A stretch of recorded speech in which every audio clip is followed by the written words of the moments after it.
Dépressif un jour, dépressif toujours? Non. Alors quand on a fait une dépression, est-ce que finalement on est forcément destiné à rechuter? Même si c'est soi-disant de famille, même si le médecin vous a dit que si vous rechutiez encore, ça serait des traitements antidépresseurs à vie, je vous invite à vous poser quelques questions. Notamment, est-ce que vous pensez sincèrement que vous êtes destiné à être malheureux toute votre vie, sans entrain? Est-ce que vous ne méritez pas mieux que ça? Est-ce que vous n'en avez pas ras-le-bol qu'au moindre petit signe de fatigue, de manque d'entrain, d'irritabilité, l'ombre de la dépression vienne vous hanter?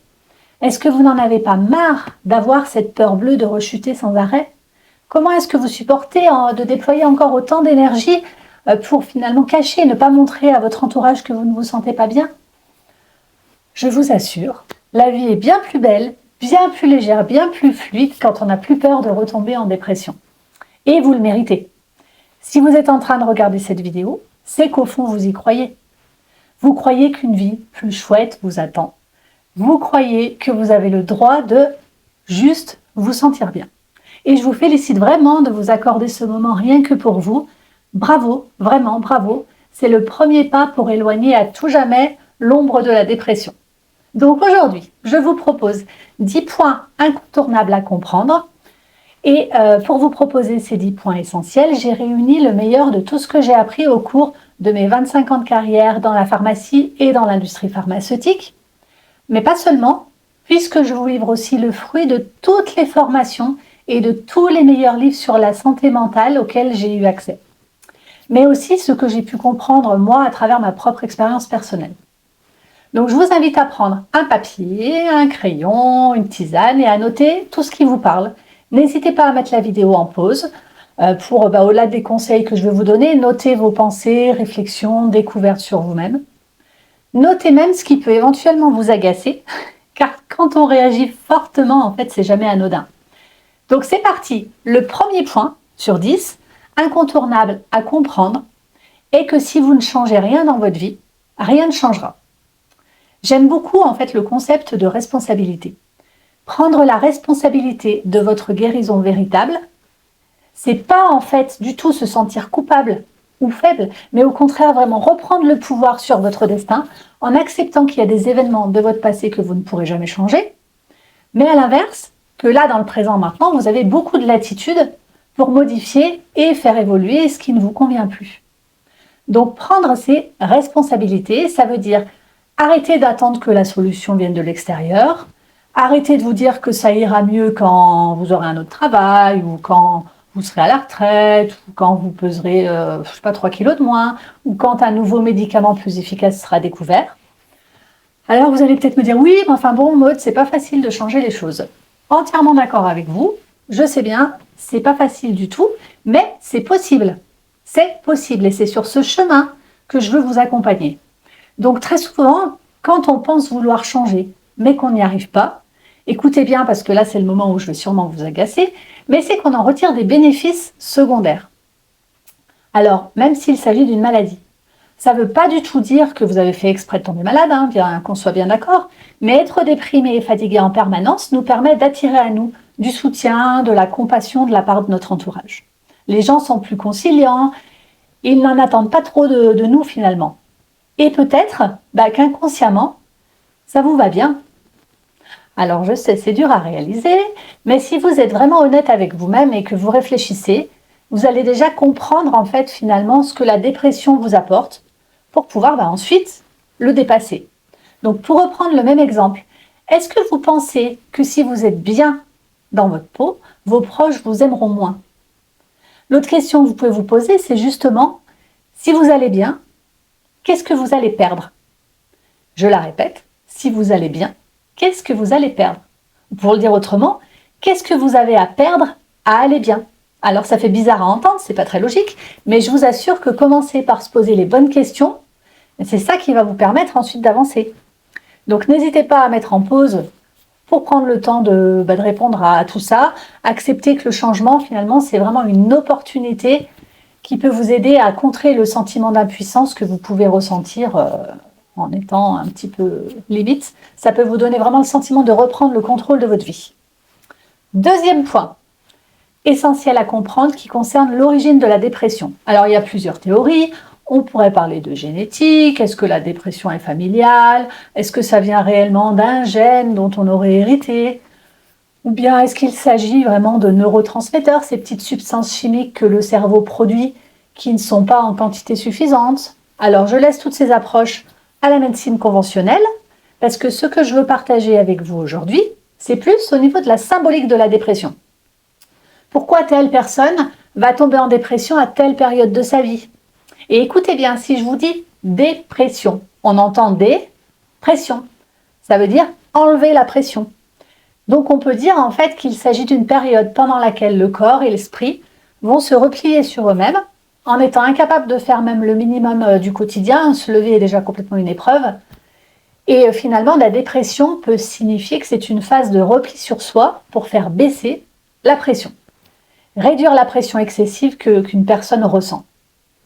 Et cette notion symbolique, finalement, elle suggère que la dépression pourrait être le résultat d'une accumulation de stress, d'attentes, d'injonctions, de responsabilités ou de conflits internes non résolus.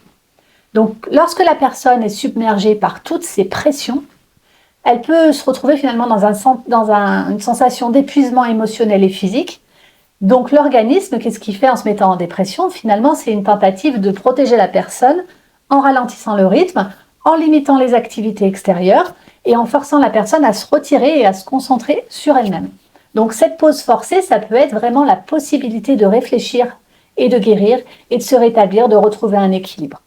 Le repli sur soi, c'est vraiment finalement préserver sa santé mentale et émotionnelle. Et à ce moment-là, prendre du temps pour soi est plus que vital pour guérir et pouvoir se régénérer. Si on utilise une métaphore, c'est un petit peu en fait finalement la dépression, un temps de gestation avant la naissance. Ou si on prend l'exemple de la chenille qui devient papillon, la dépression, c'est le temps que la personne va passer, que la chenille va passer dans le cocon, la phase de transformation personnelle, en fait, avant de devenir le papillon. Passons maintenant à la troisième clé. Donc maintenant que vous avez compris ces deux premières clés, on va revenir au message de la dépression, qui pourrait donc être, vous l'avez compris, le signe que vous ressentez une profonde insatisfaction par rapport à ce que votre vie est devenue. La direction que vous avez choisie à un moment donné, ou dans laquelle vous vous êtes engagé, en tout cas, elle ne vous correspond plus. Et il est temps de faire les changements nécessaires, parce que sinon rien ne changera. Donc vous pouvez ressentir de la culpabilité, un grand sentiment de dévalorisation. Vous avez probablement tendance à quand même beaucoup vivre dans le passé, à avoir peur ou à avoir du mal à vous projeter dans le futur. Et tant que votre réalité, la actuelle, présente, elle ne vous convient pas, vous avez finalement l'impression de subir votre vie. Et en essayant de ne rien laisser paraître aux autres, en enfouissant vos émotions, finalement, vous augmentez encore plus la pression. Et stop, les rechutes arrivent sinon. Il est absolument impératif de vous placer en position numéro 1 dans votre vie. Il faut que vous deveniez votre propre priorité pour vraiment entrer en contact avec la personne que vous êtes vraiment. Donc, de quoi avez-vous envie dans votre vie? Quels sont vos rêves? À quoi avez-vous renoncé qui vous tenait tellement à cœur? Et dès lors que vous aurez réussi à vous reconnecter avec votre être profond, petit à petit, le goût de vivre et l'énergie reviendront et vous ne rechuterez pas. Donc on va commencer par identifier les domaines de votre vie que vous souhaitez changer et ensuite vous planifier les étapes tranquillement. Ça vous motivera à aller de l'avant, ça donnera un sens à votre vie. J'ai envie de dire, quitte à souffrir, autant qu'il en ressorte quelque chose de bien, un peu comme finalement pendant un accouchement, vous voyez l'idée? Donc l'intérêt, là, c'est que vous allez reprendre le pouvoir sur votre propre vie, et vous le pouvez. Et ça, c'est très énergisant, c'est très stimulant. Donc comment procéder? Papier, crayon, je suis la reine du papier et du crayon. Vous prenez un moment pour réfléchir à votre vie actuelle, vous pensez aux domaines qui ne vous satisfont pas pleinement, que ce soit au niveau de la santé, des relations, du travail, des loisirs ou n'importe quel aspect de votre vie. Et vous réfléchissez à ce qui est vraiment important pour vous. Quelles sont vos valeurs, vos passions, vos priorités? Quels aspects de votre vie sont complètement en désaccord avec vos valeurs? Et ensuite, lorsque vous aurez identifié un premier domaine à améliorer, je vous encourage à vous fixer des objectifs clairs, réalisables. Petits au début, mais progressivement, on y va. Vous ferez régulièrement le point sur vos progrès et avancées. Si vous rencontrez 2-3 obstacles, c'est la vie. Vous ne vous découragez pas, vous utilisez ces moments plutôt comme des opportunités d'apprentissage. Surtout, on n'oublie pas d'ajuster en cours de route, on reste doux avec soi-même. Il faut faire preuve de flexibilité et rester patient. Mais bon, il faut agir, parce que même si les changements sont minuscules, l'essentiel, c'est vraiment de se lancer dans une bonne dynamique, d'avancer. Et dans quelques années, quand vous regarderez le chemin parcouru, vous direz « Waouh, purée, je suis fière de moi quand même, j'en ai fait des choses ». Quatrième clé, la gestion du stress, parce que le stress chronique provoque anxiété, dépression, mais aussi d'autres problèmes de santé, et il y en a beaucoup, hein. Les maux de dos, l'hypertension, les palpitations, les infections, les problèmes de digestion, enfin bref. Donc, les relations même professionnelles et personnelles sont affectées, enfin, c'est compliqué. Donc, on aimerait changer les choses, les circonstances extérieures, comme je vous le disais tout à l'heure, ça ira mieux quand j'aurai fini mes études ou que je serai très riche. Sauf que finalement, quand on regarde bien, il y a toujours d'autres problèmes qui refont surface et le temps passe sans que rien ne change. C'est la vie.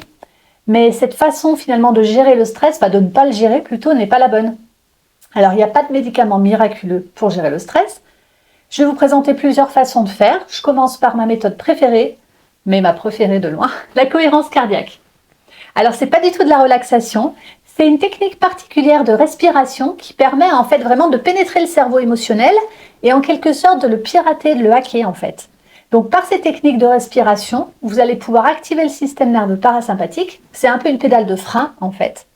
Ce qui fait qu'à l'arrivée, hop, ça va complètement diminuer votre fréquence cardiaque, les sécrétions d'hormones, et vous allez ralentir la fréquence cardiaque et ressentir du calme et vous apaiser. C'est super simple en plus, je vous expliquerai une autre fois. D'autres façons de réduire le stress, on parle beaucoup de méditation, de pleine conscience.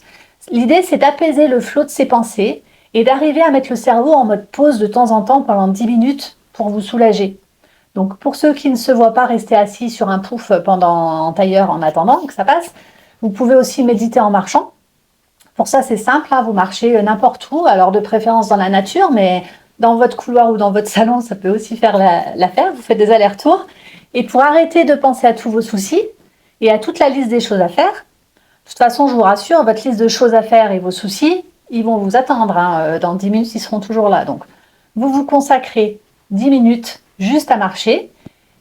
Vous pensez juste à la sensation, par exemple, de vos pieds, le froid ou la chaleur du plancher, du carrelage, de l'herbe.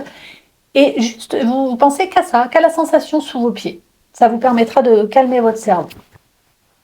Donc voilà pour les exemples. Après, il y en a plein d'autres. Hein. Il y a aussi le yoga. Sur YouTube, il y a plein de vidéos pour apprendre quelques positions relaxantes et anti-stress. N'hésitez pas à les fouiner pour trouver ce qui vous correspond. Mais dans tous les cas, j'insiste sur les bienfaits de la nature. Dès que vous le pouvez, que vous habitiez en ville, à la campagne, n'importe où, trouvez un coin d'herbe, un arbre et profitez-en. Ça ressource et ça diminue le stress. 5e clé, incontournable aussi, l'alimentation. Faites attention aux aliments que vous ingérez parce qu'on sait que la nutrition permet de contrôler le stress, l'anxiété et même la dépression. Donc je sais bien que jusqu'à présent, les théories sur l'origine de la dépression, elles étaient plutôt basées sur les neurotransmetteurs, la sérotonine par exemple, mais on pense de plus en plus que la dépression est une maladie inflammatoire. Donc tous les aliments qui provoquent ou qui entretiennent l'inflammation, dans votre corps, sont néfastes. Alors vous allez me dire, oui, alors c'est quoi tous ces aliments encore? Alors en premier lieu, le sucre. Arrêtez ou diminuez vraiment fortement le sucre blanc et tous les gâteaux industriels et sodas. Alors vous continuez à manger des fruits, on est bien d'accord. L'idée, en fait, ça serait de revenir à un régime alimentaire du temps de nos grands-parents à peu près, vous voyez, c'est-à-dire quasiment pas d'aliments transformés. Alors si vous lisez la composition sur une boîte et qu'il y a plus de 5 composants, vous laissez tomber, vous laissez dans le rayon. Et vous revenez à ce que nos grands-parents faisaient. Finalement, ils achetaient des légumes, ils les cuisinaient, il y avait de la salade ou de la soupe à tous les repas, un peu de poisson ou de viande blanche, œufs, plus rarement viande rouge ou charcuterie. C'est du basique, mais c'est bon, ça nourrit. Et ce que j'entends finalement par là, c'est que au-delà du plaisir, c'est bien agréable de manger, mais réfléchissez aussi à ce que vous mettez dans votre corps. Est-ce que ça a un intérêt? Parce que le rôle premier de l'alimentation, à la base, c'est quand même c'est la survie, quoi. Donc, faut arriver à concilier les deux. Je vous recommande aussi d'inclure les oméga 3, c'est vraiment super important parce qu'ils ont un rôle de prévention et de traitement de la dépression. Alors on en trouve où? On en trouve dans les petits poissons, style maquereau, sardines, anchois, et puis aussi dans les graines de lin, l'huile de colza et les noix, un peu moins dans les légumes verts, style épinards, algues, spiruline. Donc on résume, vous cuisinez des produits bruts, vous augmentez les légumes, vous arrêtez ou réduisez le sucre et les aliments ultra transformés, vous mangez des oméga 3, donc les petits poissons, et puis voilà, ça vous permettra d'aider à contrôler votre stress, mais aussi l'anxiété, et ça vous évitera de rechuter. Sans parler de tous les bénéfices aussi pour le poids et la prévention de plein d'autres maladies, donc tout bénéf. 6e clé. Au niveau des relations, améliorer les relations sociales, c'est-à-dire mieux vous connecter avec les autres. Parce que l'homme, et les femmes sont des animaux profondément sociaux, et c'est pour ça qu'on ne peut pas espérer vivre heureux, en fait, si on ne met pas du sens dans notre rapport au monde et dans tout ce qui nous entoure, et dans ce qu'on apporte aux autres. Ça va vraiment bien au-delà de la simple survie.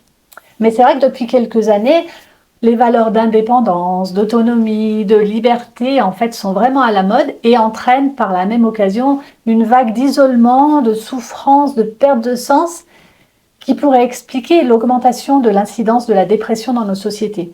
On s'affranchit de tous les liens, les divorces, les déménagements, tout ça, et puis même de nos obligations envers les autres, alors que l'amour de nos proches, c'est ce qui donne le plus de sens à nos vies finalement.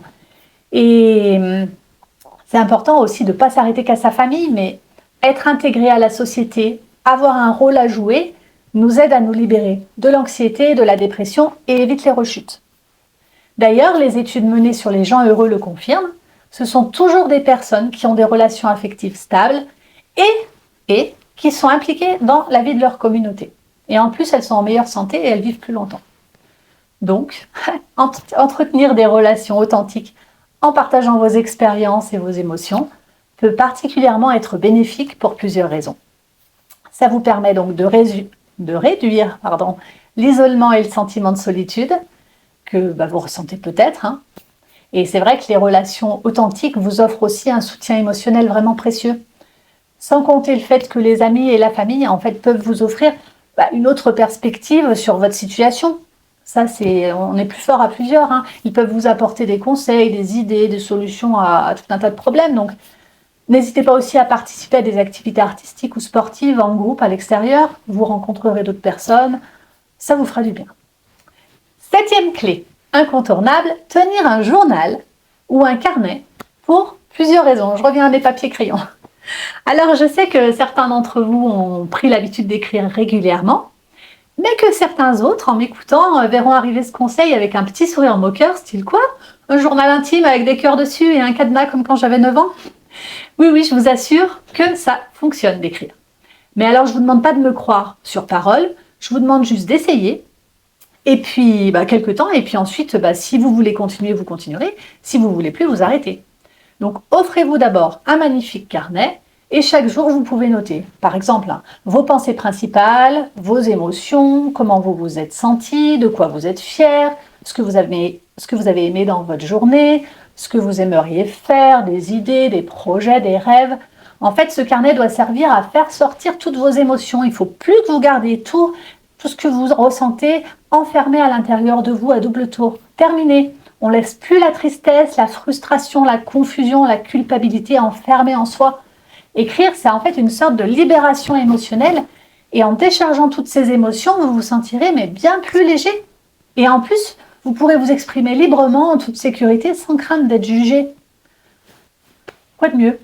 Donc vous pourrez aussi par la même occasion clarifier vos idées, identifier tous les schémas de pensée un petit peu négatifs qui vous font vous sentir mal, et vous allez pouvoir aussi détecter, finalement, suivre votre progression et détecter ce qui vous fait du bien.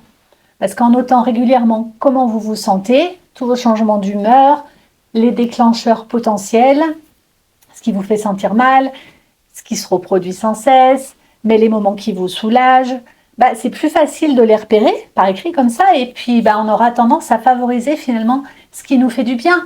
Et petit à petit, vous verrez tous les progrès que vous accomplissez et à quel point vous avez changé. Au bout d'un moment, c'est génial de garder toutes les traces de ces avancées positives. 8e clé que vous attendiez avec impatience, vous vous demandiez pourquoi elle n'était pas encore là, le sport. On a un corps qui est fait pour bouger, on a des bras, des jambes, des muscles, des tendons. C'est pas pour rester assis sur une chaise ou dans un canapé. Alors, qu'on soit clair, je ne vais pas vous demander de courir un marathon, sauf si vous en avez envie. Je vous encourage juste à bouger, et tous les jours. De la même façon que vous vous lavez les dents, c'est une habitude. Vous réfléchissez pas, bougez, marchez. dansez, ce qui vous plaît, mais bougez. Des études ont été faites pour comparer l'efficacité, vous allez être surpris, d'un antidépresseur et de l'activité physique. Devinez lequel a gagné. Les deux, égalité. Par contre, c'est à long terme que la différence était notable.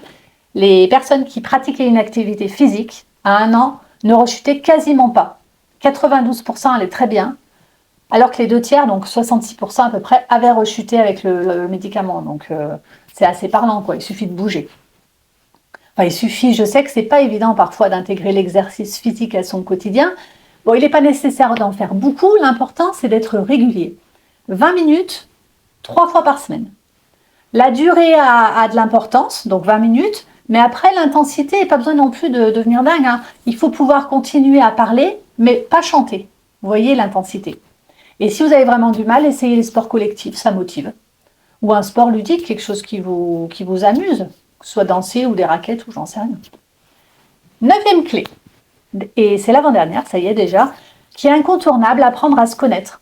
On a tous l'impression de bien se connaître, mais si je vous dis prenez un papier et notez vos 5 principales valeurs, quelles sont vos compétences, votre principal objectif à 1 an, même chose à 10 ans, votre vision de la vie, la citation qui vous touche le plus, vos défauts, vos qualités, vos 3 films préférés, les points sur lesquels il faut que vous soyez très vigilant pour bien prendre soin de vous. Bon, je m'arrête là, mais l'idée c'est de bien se connaître et finalement d'avoir une sorte de boussole intérieure. En fait, c'est une sorte de carte au trésor qui va vous permettre en fait à donner du sens à toutes vos activités quotidiennes. Alors ça n'empêchera pas les difficultés, mais ça vous permettra en quelque sorte de mieux surfer la vague des difficultés. Donc cette boussole interne va vous permettre de vous guider et de faire les meilleurs choix en fait dans la vie. Vous pouvez parfois, si vous voulez, avoir l'impression de faire le grand écart entre vos véritables désirs et vos valeurs et puis vos actions. Et bien finalement, en identifiant quelles sont vos valeurs, vous allez progressivement réduire le fossé entre ce que vous désirez vraiment et ce que vous faites tout au long de la journée. Vous allez vous aligner davantage et vous sentir plus en harmonie. Et en plus, connaître ces valeurs fondamentales, c'est vraiment une source de motivation.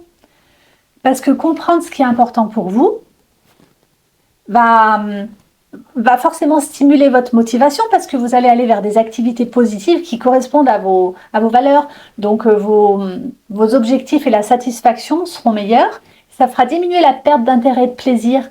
Ce sont des symptômes souvent qui restent et qui provoquent les rechutes en fait. La perte d'intérêt et de plaisir. Donc pour éviter de rechuter, allez vers des activités qui vous font plaisir et qui provoquent de l'intérêt en vous en fait. Vous voyez la logique? Enfin, c'est complètement logique. Donc pour terminer, j'ai envie d'ajouter finalement que cette meilleure connaissance de vous-même va renforcer l'amour que vous vous portez, parce qu'il faut s'aimer, mais pas que, il y aura aussi une action au niveau de la confiance en soi et de l'estime de soi. Donc on arrive maintenant au terme de cette vidéo. 10e clé incontournable que j'ai appelée « à l'aide ». Alors je sais que vous vous sentez guéri, que vous n'êtes plus du tout au fond du gouffre, vous vous sentez juste un peu fragile avec une peur bleue de rechuter. Mais si jamais vous sentez que la situation vous échappe, par pitié, n'attendez pas davantage, n'attendez pas de vous enfoncer et demandez de l'aide à un professionnel de santé, un médecin, un thérapeute, peu importe, mais un psychologue. Entre nous, il vaut mieux parfois faire 1 ou 2 séances, repartir sur de bonnes bases, que se dire je vais absolument me débrouiller tout seul et vous noyer en fait à petit feu. Noyer et feu, ça ne va pas ensemble. Donc demander de l'aide dans tous les cas, ça ne fera pas de vous quelqu'un de faible, au contraire, c'est vraiment une preuve d'intelligence. Et de la même manière, si au cours de vos séances d'écriture ou de réflexion ou de marche dans la nature, vous avez identifié un événement passé particulièrement douloureux et que vous ne parvenez pas à le digérer, je vous recommande de prendre le temps de le faire en vous faisant accompagner. C'est un peu en fait comme si vous aviez une plaie. On peut être tenté de mettre un pansement par-dessus et d'attendre que ça passe. Ça peut marcher. Mais si la plaie est trop importante, il faut arracher le pansement et aller nettoyer, gratter pour que la plaie puisse bien cicatriser. Donc demandez de l'aide s'il y a besoin. Voilà, le temps est venu maintenant de vous dire au revoir. Je vous remercie infiniment pour votre écoute et pour votre confiance. Je vous souhaite mais vraiment le meilleur et rappelez-vous que chaque petit pas compte. Il suffit juste d'enclencher le processus de changement et petit à petit, le souvenir de la dépression s'éloignera et vous serez tellement bien en fait dans votre vie que vous n'aurez plus jamais peur de rechuter. Donc pour commencer, Je vous propose de m'envoyer un message pour partager ce qui vous a le plus marqué dans cette vidéo et quelle est la chose que vous allez mettre en place dans votre vie tout de suite aujourd'hui. Pour ça, vous avez un formulaire de contact sur mon site, donc j'attends votre message et je vous répondrai personnellement. Je m'y engage. Si vous souhaitez aussi que je vous envoie le livret qui récapitule tous les points essentiels de cette vidéo, même chose, vous m'envoyez un message, soit sur le formulaire de contact du site internet, livre sur ordonnance, soit par les réseaux sociaux et je vous l'enverrai, c'est cadeau, promis, pas d'engagement. Je vous rappelle que tous les conseils proposés dans cette vidéo ne remplacent pas un avis médical et sont à mettre en place avec prudence, avec douceur et bon sens.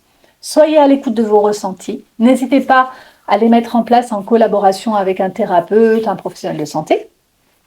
En cas d'urgence, si vous vous sentez trop mal, vous composez le 15. Vous pouvez aussi appeler le 3114, c'est un numéro national de prévention du suicide, gratuit, ouvert à tous, 7 jours sur 7, 24 heures sur 24. Vous avez accès à un professionnel au bout du fil. Merci infiniment pour votre écoute, j'attends donc vos messages et je vous dis à très vite. Au revoir.